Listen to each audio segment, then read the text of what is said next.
Many political analysts say President-elect Trump promised he'd shake things up, and so far he has. Controversial picks to head cabinet agencies highlighted an ambitious week for the incoming president, and the week is not yet over. Political reporter Paris Schutz is in the studio with the big reaction. Paris? Yeah, Terrence, these picks are coming so fast and furious, we almost expect more to happen today, because you mentioned the week is not over yet. No surprise these picks are getting panned by many of Illinois' senior Democratic leaders, but Republicans have been sounding the alarm on some of them as well, particularly on the choice for Attorney General.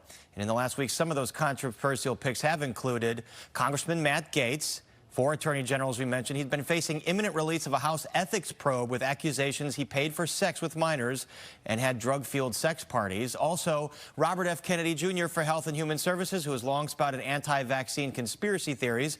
Tulsi Gabbard for the head of National Intelligence. And finally, Pete Hegseth, a Fox News personality for Department of Defense. Hegseth has drawn rebuke for his comments about women serving in combat. Now, Illinois Senior Senator Dick Durbin says he hopes his colleagues in the Senate at least reject RFK.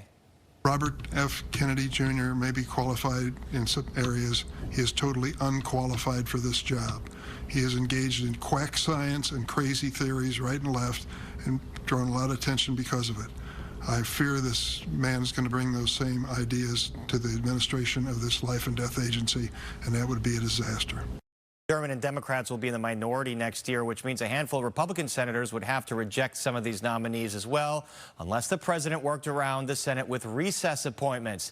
And Republicans have indicated there might be more than enough votes to tank the controversial Gaetz, whose sudden resignation was in hope that his ethics probe never sees the light of day. There's another man, totally unqualified. Yesterday, I called for the release of the House Ethics Committee report on Congressman Matt Gaetz, which he believed he could resign from Congress and keep from public review. This is a critical part of the question as to whether or not he is worthy to be the leading law enforcement official in the United States of America. I don't think he is, and many Republicans are agreeing with me. And there are also reports today that President-elect Trump wants to forego FBI background checks for some of these nominees, which has prompted some of Durbin's colleagues to urge him as chair of the Senate Judiciary Committee to order those checks himself. Terrence?